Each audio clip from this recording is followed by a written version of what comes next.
പിതാവിൻ്റെയും പുത്രൻ്റെയും പരിശുദ്ധാത്മാവിൻ്റെയും നാമത്തിൽ ആമേൻ. ദൈവത്തിൽ മാത്രമാണ് എനിക്ക് ആശ്വാസം. അവിടെ നിന്നാണ് എനിക്ക് പ്രത്യാശ നൽകുന്നത്. അവിടെ നിന്ന് മാത്രമാണ് എൻ്റെ അഭയശിലയും കോട്ടയും. എനിക്ക് കുലുക്കം തട്ടുകയില്ല. എൻ്റെ മോചനവും മഹിമയും ദൈവത്തിലാണ്. എൻ്റെ രക്ഷാശിലയും അഭയവും ദൈവമാണ്. ജനമേ, എന്നും ദൈവത്തിൽ ശരണം വയ്ക്കുവിൻ. അവിടുത്തെ മുൻപിൽ നിങ്ങളുടെ ഹൃദയം തുറക്കുവിൻ. അവിടെ നിന്നാണ് നമ്മുടെ സങ്കേതം. കർത്താവേ, 62-ാം സങ്കീർത്തനം 5 മുതലുള്ള വചനം ഞങ്ങളുടെ പിതാക്കന്മാരോട് ചേർന്ന് ഞങ്ങൾ പ്രാർത്ഥിക്കുന്നു. ദൈവമേ, അവിടെ നിന്നാണ് ഞങ്ങളുടെ ആശ്വാസം. അവിടെ നിന്നാണ് ഞങ്ങളുടെ അപേക്ഷയില്ല. അവിടെ നിന്നാണ് ഞങ്ങളുടെ സങ്കേതം. അവിടെ നിന്ന് മാത്രമാണ് ഞങ്ങളുടെ മോചന ദ്രവ്യം. കർത്താവെ, ഞങ്ങളെ രക്ഷിക്കണമേ. ആശയറ്റവരെ ആശ്വസിപ്പിക്കുന്ന സ്വർഗീയ പിതാവേ, അവിടുത്തെ ഏകജാതനായ യേശുക്രിസ്തുവിൻ്റെ അതിദാരുണമായ പീഡാസഹനത്തെ തൃക്കൺ പാർത്തുകൊണ്ട് ഞങ്ങളുടെ മേലും ലോകം മുഴുവൻ്റെ മേലും നിൻ്റെ ആശ്വാസത്തിൻ്റെ കുളിർക്കാറ്റയക്കണമേ. ആനന്ദത്തിൻ്റെയും സന്തോഷത്തിൻ്റെയും സമാധാനത്തിൻ്റെയും ഇളങ്കാറ്റ് സകല ഹൃദയങ്ങളിലും ആഞ്ഞടിക്കട്ടെ. ദൈവമേ, ദൈവമായ കർത്താവെ, ഞങ്ങളങ്ങയെ വിളിച്ചപേക്ഷിക്കുന്നു. ചോദിക്കുന്നവർക്ക് അത്രയധികമായി പരിശുദ്ധാത്മാവിന് നൽകുകയില്ല. നിങ്ങൾ എന്നോട് ചോദിക്കുവിൻ, സകലത് നിങ്ങൾക്ക് ഞാൻ നൽകും. നിങ്ങളുടെ തേജസ് ഞാൻ വർദ്ധിപ്പിക്കും. കർത്താവേ, കനിയണമേ. യേശുവേ, കനിയണമേ. ദാവീദിൻ്റെ പുത്ര യേശുക്രിസ്തുവേ, ഞങ്ങളുടെ മേലും ലോകം മുഴുവൻ്റെ മേലും കരുണ വർഷിക്കണമേ. ഞങ്ങളുടെ അന്തരാത്മാവിൻ്റെ വിശപ്പും ദാഹവും നീക്കണമേ. ഞങ്ങളുടെ ശരീരത്തിൻ്റെ പീഡകളെ നീക്കിക്കളയണമേ. രോഗവും പീഡകളും ഞങ്ങളിൽ നിന്ന് മാറട്ടെ. ദൈവരാജ്യത്തിൻ്റെ സമാധാനവും സന്തോഷവും ഞങ്ങളുടെ കുടുംബങ്ങളെ ഭരിക്കട്ടെ. ദൈവത്തിന് മഹത്വമുണ്ടായിരിക്കട്ടെ. അമ്മേ, മാതാവേ, ഞങ്ങൾക്ക് വേണ്ടി തിരുസന്നിധിയിൽ മധ്യസ്ഥം വഹിച്ചാലും. നന്മ നിറഞ്ഞ മറിയമേ, സ്വസ്തി, കർത്താവ് അങ്ങയോട് കൂടെ സ്ത്രീകളിൽ അങ്ങ് അനുഗ്രഹിക്കപ്പെട്ടവളാവുന്നു. അങ്ങയുടെ ഉദരത്തിൻ ബലമായ ഈശോ അനുഗ്രഹിക്കപ്പെട്ടവനാവുന്നു. പരിശുദ്ധ മറിയമേ, തമ്പുരാൻ്റെ അമ്മേ, പാപികളായ ഞങ്ങൾക്ക് വേണ്ടി ഇപ്പോഴും ഞങ്ങളുടെ മരണസമയത്തും തമ്പുരാനോട് അപേക്ഷിക്കണമേ. ആമേൻ. ബോധജ്ഞാനത്തിൻ്റെ സിംഹാസനമേ, ഞങ്ങൾക്ക് വേണ്ടി അപേക്ഷിക്കണമേ. മാർ തോമാസ് ലീഹായെ, ഞങ്ങൾക്ക് വേണ്ടി പ്രാർത്ഥിക്കണമേ. മാർ യോസേപ്പ് പിതാവേ, ഞങ്ങൾക്ക് വേണ്ടി അപേക്ഷിക്കണമേ. സകല വിശുദ്ധരെ, ദൂതരെ, ഞങ്ങൾക്ക് വേണ്ടി തിരുസന്നിധിയിൽ മധ്യസ്ഥം വഹിച്ച് പ്രാർത്ഥിക്കണമേ. ആമേൻ. വിശുദ്ധ മത്തായി എഴുതിയ സുവിശേഷം അധ്യായം 28, തിരുവചനം 1 മുതൽ. സാബത്തിന് ശേഷം ആഴ്ചയുടെ 1-ാം ദിവസം രാവിലെ മഗ്ദലന മറിയവും മറ്റേ മറിയവും ശവകുടീരം സന്ദർശിക്കുവാൻ വന്നു. അപ്പോൾ വലിയ ഒരു ഭൂകമ്പം ഉണ്ടായി. കർത്താവിൻ്റെ ദൂതൻ സ്വർഗത്തിൽ നിന്ന് ഇറങ്ങി വന്ന് കല്ലുരുട്ടി മാറ്റി അതിന്മേൽ ഇരുന്നു. അവൻ്റെ രൂപം മിന്നൽ പിണർ പോലെ ആയിരുന്നു. വസ്ത്രം മഞ്ഞുപോലെ വെളുത്തതും. അവനെക്കുറിച്ചുള്ള ഭയനിമിത്തം കാവൽക്കാർ വിറവുണ്ട് മരിച്ചവരെ പോലെയായി. ദൂതൻ സ്ത്രീകളോട് പറഞ്ഞു, ഭയപ്പെടേണ്ട.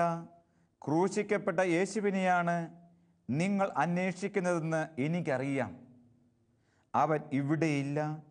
താൻ അരുളി ചെയ്തതുപോലെ അവൻ ഉയർപ്പിക്കപ്പെട്ടു. അവൻ കിടന്ന സ്ഥലം വന്നു കാണുവിൻ.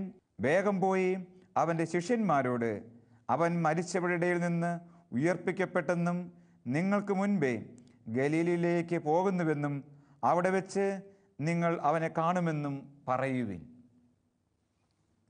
ഈശോ മിശിഹായിൽ സ്നേഹമുള്ള മാതാപിതാക്കളെ, സഹോദരി സഹോദരന്മാരെ, കുഞ്ഞുകുട്ടികളെ, ഈ തിരുവചന ഭാഗം സകല ജനത്തിൻ്റെയും പ്രത്യാശയ്ക്കും കാത്തിരിപ്പിനുമുള്ള എന്നേക്കുമായിട്ടുള്ള ഉത്തരവും കൂടി നൽകുന്നതാണ്. ഈ വലിയ കൃപ സന്ദേശം മനുഷ്യന് നൽകുന്നത് പിതാവോ പുത്രനോ പരിശുദ്ധാത്മാവോ നേരിട്ടല്ല. പുത്രനായ ഈശോ ക്രൂശിക്കപ്പെട്ടു, അടക്കപ്പെട്ടു, കല്ലറയിൽ 3 നാൾ കിടക്കുകയും ചെയ്തു. അവൻ്റെ കല്ലറയിലെത്തിയ ഭക്തസ്ത്രീകളോട് ദൈവിക രഹസ്യത്തിൻ്റെ മുഴുവൻ ആഴങ്ങൾ വെളിപ്പെടുത്തുവാൻ ദൈവം നിശ്ചയിച്ചയച്ചിരിക്കുന്നത് അവിടുത്തെ ദൂതരെയാണ്. മത്തായിയുടെ സുവിശേഷം 28-ാം അധ്യായവും മത്തായിയുടെ സുവിശേഷം 1-ാം അധ്യായവും ചേർത്ത് വെച്ച് വായിക്കേണ്ടതാണ്. അതായത് യേശുവിൻ്റെ ജനനവും യേശുവിൻ്റെ ഉത്ഥാനവും. യേശുവിൻ്റെ ജനനത്തെക്കുറിച്ചുള്ള സത്വാർത്ത ലോകത്തോട് അറിയിച്ചത് ദൈവത്തിൻ്റെ മാലാഖയാണ്. യേശുവിൻ്റെ ഉത്ഥാനത്തെക്കുറിച്ചുള്ള രഹസ്യം മഗ്ദലന മറിയത്തിനും മറ്റേ മറിയത്തിനും മറ്റുള്ളവർക്കും ഒന്നാമതായി വെളിപ്പെടുത്തി കൊടുത്തത് ദൈവത്തിൻ്റെ ദൂതൻ തന്നെയാണ്. മിശിഹായുടെ ജീവിതത്തിൻ്റെ ആത്യന്ത്യം ഈ മാലാഖമാരുടെ അതിശ്രേഷ്ഠമായ ഇടപെടലും പ്രവർത്തനങ്ങളും ശുശ്രൂഷയും കാണാൻ പറ്റും. മത്തായിയുടെ സുവിശേഷം 4-ാം അധ്യായത്തിൽ മരുഭൂമിയിലായിരിക്കുന്ന ഈശോ പിശാചുമായി പോരാടി വിജയശ്രീലാളിതനായി നിൽക്കുന്ന കർത്താവ് അതേസമയം തന്നെ അവിടുന്ന് ശാരീരികമായി ക്ഷീണിതനുമായിരിക്കണം. കാരണം 40 ദിവസത്തെ ഉപവാസം. ആ മിശിഹായെക്കുറിച്ച് 4-ാം അധ്യായത്തിലെ 11-ാം വചനം നാം ഇപ്രകാരമാണ് വായിക്കുക: അപ്പോൾ പിശാച് അവനെ വിട്ടുപോയി, ദൈവദൂതന്മാർ അടുത്ത് വന്ന് അവനെ ശുശ്രൂഷിച്ചു.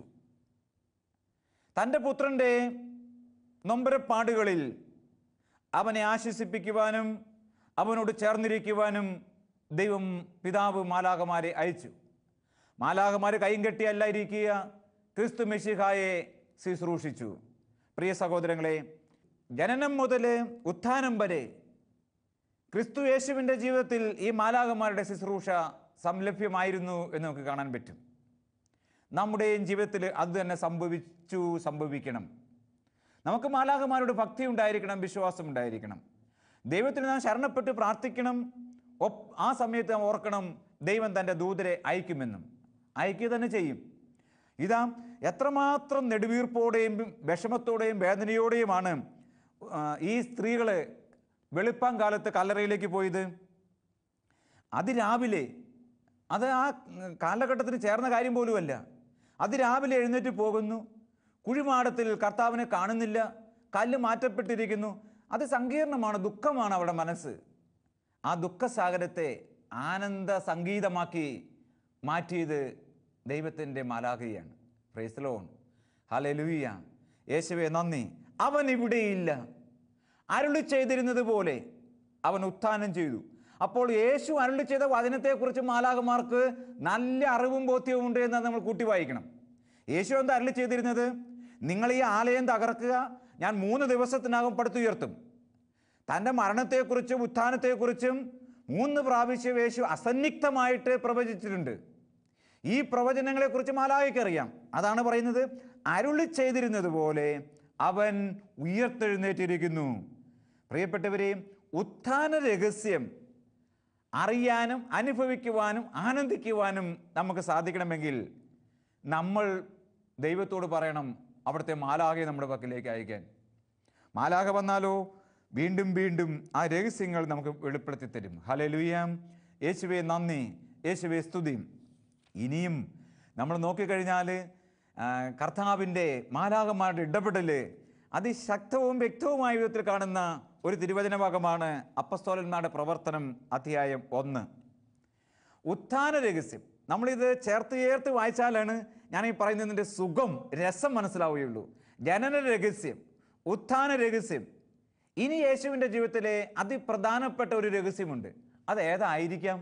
പറയൂ, നിങ്ങൾ പറയാൻ പറ്റുമോ? ഒന്ന് ഓർത്ത് നോക്കുകയും അതിനുശേഷം ഞാൻ പറയാം. അപ്പോൾ നിങ്ങളുടെ ഓർമ്മയിൽ വന്നത് ശരിയാണെന്ന് ചെക്ക് ചെയ്താൽ മതി. എന്താണ് ആ ഉത്ഥാന രഹസ്യത്തിൻ്റെ പ്രത്യേകത? ജനനം, ഉത്ഥാനം. 3ാമത്തെ രഹസ്യം വെളിപ്പെടുത്തുവാൻ വേറൊരാൾ വന്നിട്ടുണ്ട്. ആരത്? കേട്ടോളൂ. അവൻ ആകാശത്തിലേക്ക് പോകുന്നത് അവർ നോക്കി നിൽക്കുമ്പോൾ, എവൻ ഉത്ഥാനം ചെയ്ത മിശിഹ ഇതാ സ്വർഗാരോഹണം ചെയ്യുകയാണ്. മഹിമപ്രതാപനായി തേജോമയനായി സ്വർഗീയ ഗണങ്ങളോടുകൂടി അവൻ ഉത്ഥാനം അവൻ സ്വർഗത്തിലേക്ക് പോവുകയാണ്, സ്വർഗാരോഹണം നടക്കുകയാണ്. ഇതാ തിരുവചനം പറയുന്നു, ആ സമയത്ത് അവർ നോക്കി നിൽക്കുകയാണ്. ആര്? അപ്പസ്തോലന്മാർ. അങ്ങനെ നോക്കി നിൽക്കവേ, ഹല്ലേലൂയ, നോക്കി നിൽക്കവേ എന്ത് സംഭവിച്ചു? വെള്ള വസ്ത്രം ധരിച്ച രണ്ടുപേർ അവരുടെ മുൻപിൽ പ്രത്യക്ഷപ്പെട്ട് പറഞ്ഞു. അപ്പസ്തോലന്മാരുടെ മുൻപിൽ പ്രത്യക്ഷപ്പെട്ടിട്ട് പറഞ്ഞു. എന്താ പറയുന്നത്? അലയോ ഗലീലിയരെ, നിങ്ങൾ ആകാശത്തിലേക്ക് നോക്കി നിൽക്കുന്നത് എന്ത്? നിങ്ങൾ എന്തുകൊണ്ട് വണ്ടടിച്ച് നിൽക്കുന്നു? എന്തുകൊണ്ട് നിങ്ങൾ നോക്കി നിൽക്കുന്നു? നിങ്ങളിൽ നിന്ന് സ്വർഗത്തിലേക്ക് സംഭവിക്കപ്പെട്ട യേശു സ്വർഗത്തിലേക്ക് പോകുന്നതായി നിങ്ങൾ കണ്ടതുപോലെ തന്നെ തിരിച്ചു വരും. രണ്ട് രഹസ്യങ്ങളുടെ വെളിപ്പെടുത്തലുണ്ട് അവിടെ. അപ്പസ്തോലന്മാർ ഇതിങ്ങനെ നോക്കി നിൽക്കുക, മിശിഹായുടെ ഉത്ഥാനം. അപ്പോൾ അത് എന്ത് ആണ്? ആ സ്വർഗാരോഹണം, മിശിഹായുടെ സ്വർഗാരോഹണം അപ്പസ്തോലന്മാർ നോക്കി നിൽക്കുക. ആ നോക്കി നിൽപ്പിലാണ് മാലാഖ പറയുന്നത്. എന്താണ് സംഭവിച്ചത്? റെസറക്റ്റഡ് ക്രൈസ്റ്റ്, ഉത്ഥാനം ചെയ്ത മിശിഹ സ്വർഗത്തിലേക്ക് ആരോഹണം ചെയ്തു എന്ന രഹസ്യം വെളിപ്പെടുത്തി. അവൻ എവിടേക്കാണ് പോയത്? പിതാവിൻ്റെ പക്കലേക്കാണ്, സ്വർഗത്തിലേക്കാണ്. യേശുവിൻ്റെ അസെൻഷൻ, സ്വർഗാരോഹണം, ഗ്ലോറിഫിക്കേഷൻ, മഹത്വീകരണം, അതാണ് മാലാഖ ഇവിടെ വെളിപ്പെടുത്തിയത്. ഇനി അത് മാത്രമല്ല, യേശുവിൻ്റെ ജീവിതം അവിടം കൊണ്ടൊന്നും തീരുന്നതല്ല. അഥവാ രക്ഷാകര ദൗത്യം അതിൻ്റെ പൂർണ്ണതയിൽ അവിടം കൊണ്ടും തീരുന്നില്ല. ഇനി എന്താ സംഭവിക്കാനിരിക്കുന്നത്? ഇനി ഒരു കാര്യം കൂടി സംഭവിക്കാനുണ്ട്. എന്തത്? അവൻ പോയതുപോലെ തന്നെ തിരിച്ചു വരും. പരൂസിയ, എസ്കത്തോളജി, യുഗാന്ത്യോന്മുഖം. അവൻ പോയതുപോലെ തിരിച്ചു വരും. സകലരെയും പിതാവിൻ്റെ സന്നിധിയിലേക്ക് ആനയിക്കുവാൻ, കൂട്ടിക്കൊണ്ടുപോകുവാൻ. ഹല്ലേലൂയ. യേശുവേ നന്ദി, യേശുവേ സ്തുതി. ഇതുകൊണ്ടാണ് ഞാൻ പറഞ്ഞത്, മിശിഹാ ജീവിതത്തിൻ്റെ രഹസ്യങ്ങൾ പരിശുദ്ധാത്മാവ് നമ്മുടെ കാതുകളിൽ മന്ത്രിക്കുന്നത്, ഹൃദയങ്ങളിൽ ആലേഖനം ചെയ്യുന്നത്, നമ്മുടെ ജീവിത പാതകളിൽ പ്രകാശമാനമാക്കി മാറ്റുന്നത് അവിടുന്ന് നയിക്കുന്ന മാലാഖമാരിലൂടെയാണ്. യേശുവിൻ്റെ ജനനം, യേശുവിൻ്റെ പീഡാസഹനം, യേശുവിൻ്റെ ഉത്ഥാനം, യേശുവിൻ്റെ സ്വർഗാരോഹണം, യേശുവിൻ്റെ രണ്ടാം വരവ്, ഇതെല്ലാം വ്യക്തവും കൃത്യവുമായ വിധത്തിൽ മനുഷ്യാത്മാക്കൾക്ക് വെളിപ്പെടുത്തി കൊടുത്തത് ദൈവം അയച്ച മാലാഖയാണ്. അതുകൊണ്ടാണ് നാം ഓർക്കേണ്ടത്, മിശിഹാ രഹസ്യത്തിൻ്റെ ആഴങ്ങളിലേക്ക് പോകുവാൻ നമുക്ക് നിരന്തരം പ്രാർത്ഥിക്കാൻ പറ്റണം. ആ നിരന്തരം പ്രാർത്ഥിക്കുമ്പോൾ നമ്മൾ കൂട്ടിച്ചേർത്ത് പറയണം, കർത്താവേ, നിന്റെ മാലാഖയെ അയച്ചാലും. ഇതാ ഞാൻ സങ്കീർണതയിലാണ്, സംഘർഷത്തിലാണ്, കൂരിരുട്ടിലാണ്, അവ്യക്തതയിലാണ്, അജ്ഞതയിലാണ്, അന്ധതയിലാണ്. എൻ്റെ അന്തരംഗത്തെ, എൻ്റെ കുടുംബത്തെ എൻ്റെ കുടുംബത്തെ തേജോമയമാക്കാൻ ദൈവമേ നിന്റെ മാലാഖ വരട്ടെ. മാലാഖ വരുമ്പോൾ പറയും, അലയോ ഗലീലിയരെ. അത് രസമുള്ളൊരു വചനം. അലയോ ഗലീലിയരെ, അലയോ മനുഷ്യരെ, അലയോ യുവാക്കളെ, അലയോ യുവതികളെ, നിങ്ങൾ എന്തിനീ ലോകത്തിൻ്റെ കെട്ടിലും മട്ടിലും കഴിയുന്നു? നിങ്ങൾ എന്തിനീ ലോകത്തിൻ്റെ അന്ധകാരത്തിൽ കിടന്നുഴലുന്നു? നിങ്ങൾ എന്തിന് ഈ ലോകത്തിൻ്റെ അധിപന്മാരുടെ പിടിയിൽ കിടന്ന് ഞെരുങ്ങുന്നു? നിങ്ങളുടെ കർത്താവ് ഉത്ഥാനം ചെയ്തു, നിങ്ങളുടെ രക്ഷകൻ ഉയർത്തെഴുന്നേറ്റു. അവൻ ഇതാ സ്വർഗത്തിലേക്ക് ആരോഹണം ചെയ്തിരിക്കുന്നു.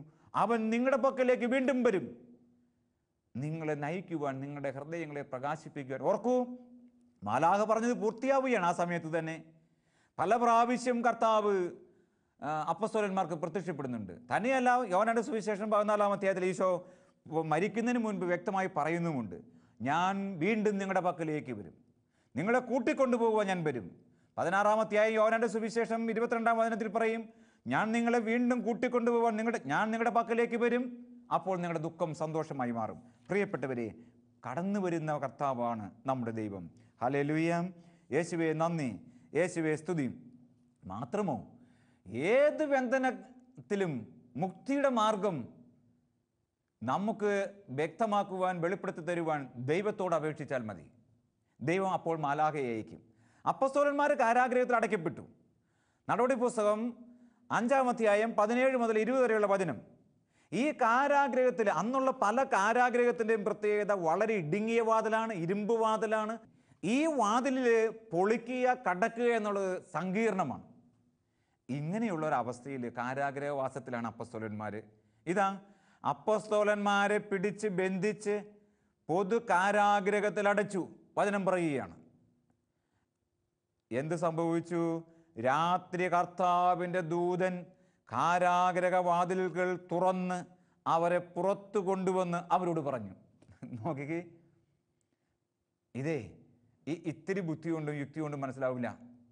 ദൃഢമായ വിശ്വാസവും ആഴമായ വിശ്വാസവും ദൈവവചനത്തോടുള്ള ആഴമായ ബന്ധവും നമ്മൾ ആർജിക്കുമ്പോഴാണ് ഇതെല്ലാം ഗ്രഹിക്കാനാവുക.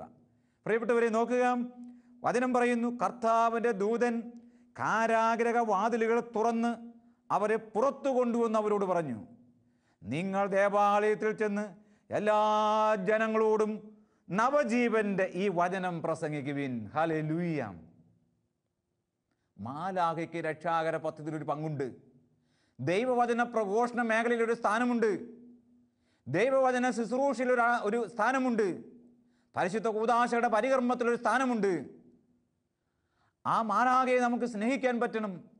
ദൈവത്തോട് ചേർന്ന് നിൽക്കുന്ന വിശുദ്ധ ഗണങ്ങൾ ഇതാ കാരാഗ്രഹവാതിലിൻ്റെ പൂട്ടുകൾ അഴിക്കുക മാത്രമല്ല, അവരെ പുറത്തു കൊണ്ടുവന്ന് വിട്ടിട്ട് പറഞ്ഞു, നിങ്ങൾ ഒന്നും ഭയപ്പെടേണ്ട, നിങ്ങൾ ഒന്നിനെയും പേടിക്കേണ്ട.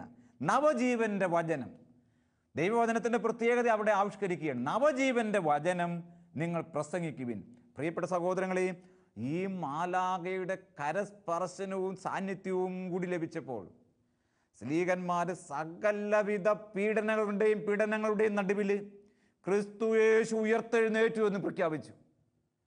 അവർ പരിശുദ്ധാത്മാവിനെ സ്വീകരിച്ചതാണ്. വീണ്ടും സ്വർഗത്തിൻ്റെ സാക്ഷ്യം വരുമ്പോൾ, സാക്ഷികളുടെ ഒരു വൻനിര അവർക്ക് ചുറ്റും ചേർന്നപ്പോൾ പീഡകളുടെ നടുവിൽ സധൈര്യം പറഞ്ഞു, ക്രിസ്തു യേശു ഉയർത്തെഴുന്നേറ്റു. ആകാശത്തിന് കീഴിൽ ഭൂമിക്ക് മധ്യേ രക്ഷയ്ക്കായി വേറെ നാമമില്ല, വേറെ വഴികളില്ല, വേറെ ബലികളില്ല, വേറെ പൂജകളില്ല, വേറെ പ്രാർത്ഥനകളില്ല. ദൈവത്തിലേക്ക് തിരിയുക. ഹല്ലേലൂയ. ക്രിസ്തുവിലേക്ക് തിരിയുക. മാലാഖമാരുടെ സാന്നിധ്യം അപ്പസ്തോലന്മാരെ അങ്ങേയറ്റം ശക്തിപ്പെടുത്തി. Price the lord. ഹല്ലേലൂയ. യേശുവേ നന്ദി, യേശുവേ സ്തുതി. പ്രിയപ്പെട്ട സഹോദരങ്ങളെ, മാലാഖമാര് വഴി നടത്താൻ നമ്മെ സഹായിക്കും, കർമാദികൾ ചെയ്യുവാൻ സഹായിക്കും. നടപടി പുസ്തകം 8-ാം അധ്യായത്തിൽ നാം കാണുകയാണ്, ഫിലിപ്പോസിൻ്റെ ജീവിതത്തിൽ, എത്യോപ്യക്കാരൻ ഷണ്ടൻ്റെ ജീവിതത്തിൽ ഇതാ കർത്താവിൻ്റെ ഒരു ദൂതൻ ഫിലിപ്പോസിനോട് പറഞ്ഞു, എഴുന്നേറ്റ് തെക്കോട്ട് നടന്ന് ജെറുസലേമിൽ നിന്ന് ഗാസായിലേക്കുള്ള പാതയിലെത്തുക. എങ്ങോട്ട് നടക്കണം, എന്ത് ചെയ്യണം, എവിടെ ചേരണം, ആരോട് പക്ഷം ചേരണം, ആരുടെ കാര്യത്തിൽ ഇടപെടണം, ആരെ സഹായിക്കണം, ചെറുതും വലുതുമായ കാര്യങ്ങളിൽ ഇതാ മാലാഖ ഫിലിപ്പോസിനെ നയിക്കുകയാണ്. ഫിലിപ്പോസിനെ നയിക്കുന്നു. ഫിലിപ്പോസ് ആ ഷണ്ടൻ്റെ അടുത്ത് ചെല്ലുന്നു, അവനെ ദൈവവചനത്തിലേക്ക് ആകർഷിക്കുന്നു, ദൈവാത്മാവ് കൊണ്ട് അഭിഷേകം ചെയ്യുന്നു, സ്നാനം നൽകുന്നു. ഹല്ലേലൂയ. യേശുവേ നന്ദി, യേശുവേ സ്തുതി. പ്രിയപ്പെട്ട സഹോദരങ്ങളെ, നമ്മുടെ ജീവിതത്തിൽ ഞാൻ വീണ്ടും വീണ്ടും ആവർത്തിക്കുന്ന ഒരു കാര്യമുണ്ട്. എല്ലാ മനുഷ്യരുടെയും ജീവിതത്തിലുള്ള കാര്യം എന്താ? അത് അവ്യക്തതകളും സംശയങ്ങളും പ്രതിസന്ധികളും. ഇനി എന്ത് ചെയ്യണം, എങ്ങനെ ചെയ്യണം, ആരിൽ ആശ്രയിക്കണം, ആരെ അഭയം തേടണം, ഇങ്ങനെയുള്ള ഓരോരോ ഘട്ടങ്ങൾ വരുമ്പോൾ പ്രിയ ദൈവമക്കളെ, നമുക്ക് ആശങ്കയില്ലാതെ വലിയ പ്രത്യാശയോടെ ദൈവത്തിൻ്റെ മുഖം നോക്കാൻ പറ്റണം. ക്രൂശിതനായ ക്രിസ്തുവിൻ്റെ മുഖം, തിരുസന്നിധാനത്തിൽ തിരുവോസ്തി രൂപനായി എന്നും വാഴുന്ന കർത്താവ്, ഇന്നലെ ഇന്നും എന്നും ഒരുവനായി തിരുവോസ്തിയിൽ നിൽക്കുന്ന കർത്താവ്, ആ കർത്താവിൻ്റെ സന്നിധിയിലേക്ക് നാം തിരിയുമ്പോൾ ദൈവം നിശ്ചയമായും ഉറപ്പായും നമ്മുടെ പാതകളെ പ്രകാശിപ്പിക്കാൻ വേണ്ടി, നമ്മുടെ കാതുകളിൽ മന്ത്രിക്കാൻ വേണ്ടി, നമ്മുടെ ഹൃദയങ്ങളെ ജ്വലിപ്പിക്കാൻ വേണ്ടി, നമ്മുടെ കരങ്ങൾക്ക് ബലം പകരുവാൻ വേണ്ടി, ഇതാണ് വഴി, ഇതിലെ നടക്കൂ എന്ന് പറയുവാൻ വേണ്ടി അവിടുന്ന് ഒരു മാലാഖയെ അയക്കും.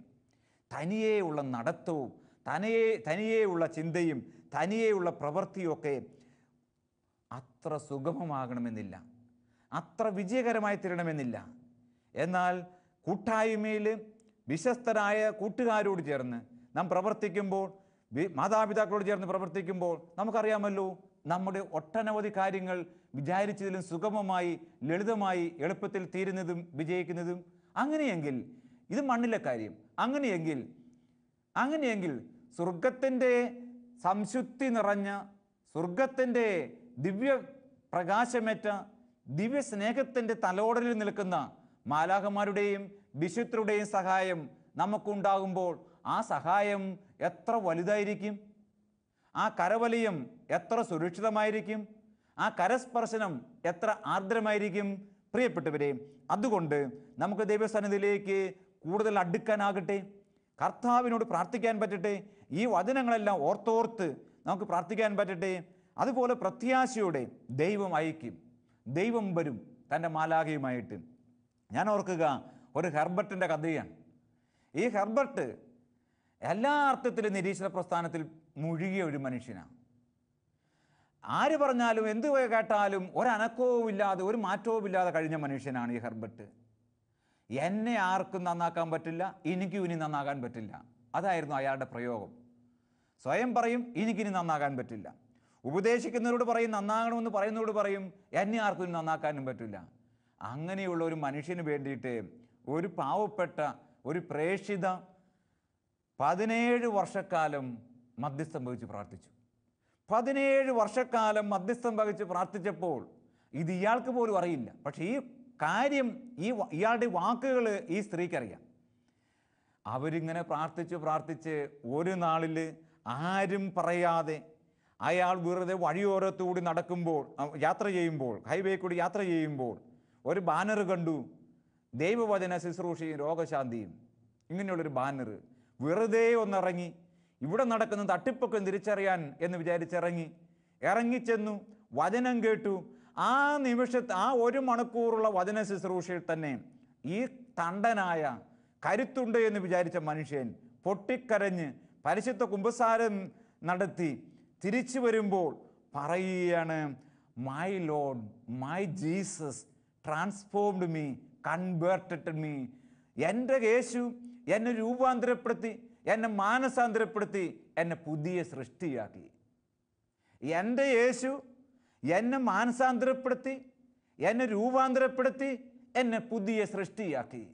പ്രിയ ദൈവജനമേ, ഈ ലോകത്തിൽ നമ്മുടെ കർത്താവിനൊന്നും അസാധ്യമായിട്ടില്ല, നമ്മുടെ ദൈവത്തിനൊന്നും അസാധ്യമായിട്ടില്ല.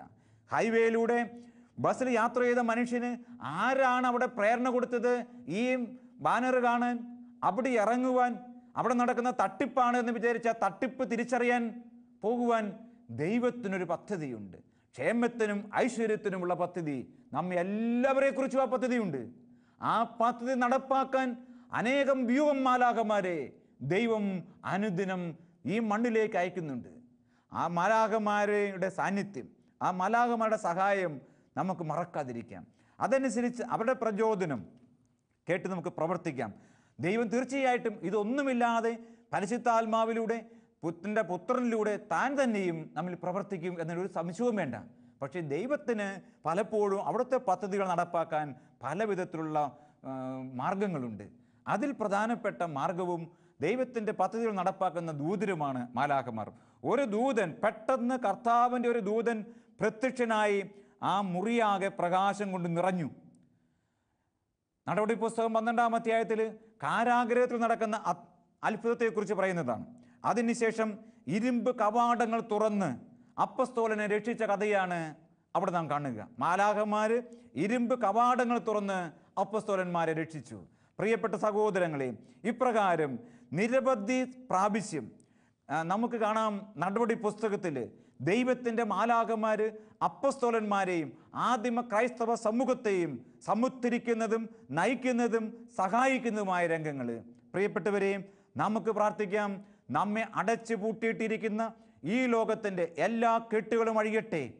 നമ്മെ അടച്ചു പൂട്ടിയിട്ടിരിക്കുന്ന, അമർത്തി വെച്ചിരിക്കുന്ന അടിമത്തത്തിൻ്റെ ചങ്ങലകൾ വിട്ടുപോകട്ടെ. നമ്മെ അടിമത്തത്തിലേക്ക് നയിക്കുന്ന എല്ലാ ആസക്തികളുടെയും ബന്ധനങ്ങൾ നമ്മെ വിട്ടുപോകട്ടെ. എല്ലാ അജ്ഞതയുടെയും അന്ധതയുടെയും ദുരാത്മാവ് നമ്മെ വിട്ടുപോകട്ടെ. ദൈവമക്കളുടെ സ്വാതന്ത്ര്യം, ഉത്ഥാനത്തിൻ്റെ രഹസ്യങ്ങൾ അറിയുന്ന സ്വാതന്ത്ര്യം, ആ സ്വാതന്ത്ര്യത്തിലേക്ക് അവിടെ നമ്മെ ഉയർത്തട്ടെ. ഓ ദൈവമേ, ഞങ്ങളുടെ പിതാവേ, പരിശുദ്ധാത്മാവേ, യേശു ക്രിസ്തുവേ, ത്രിത്വൈക ദൈവമേ, അവിടുത്തെ സാന്നിധ്യം ഞങ്ങളെ വലയം ചെയ്യട്ടെ. അവിടുത്തെ മാലാഖമാരും വിശുദ്ധരും ഞങ്ങൾക്ക് സഹായത്തിന് പാഞ്ഞു വരട്ടെ. അവരുടെ സഹായവും അവരുടെ സാന്നിധ്യവും കൂടെയുള്ള നടത്തവും നടുപ്പും ഞങ്ങൾക്കുണ്ടാകട്ടെ. അങ്ങനെ ഞങ്ങൾ ഒരു പുതിയ സൃഷ്ടിയായി നിന്നെ മഹത്വപ്പെടുത്തി സ്വർഗരാജ്യത്തിൻ്റെ തേജസ്സിൽ എത്തിച്ചേരുവാൻ ഇടയാകട്ടെ. ഓ ദൈവമേ, ഞങ്ങളങ്ങയെ സ്തുതിക്കുന്നു, ആരാധിക്കുന്നു, നന്ദി പറയുന്നു, മഹത്വപ്പെടുത്തുന്നു. അവിടത്തേക്ക് എന്നും സ്തുതിയും ആരാധനയും സ്തോത്രവും എന്നും ഉണ്ടായിരിക്കട്ടെ. ആമേൻ.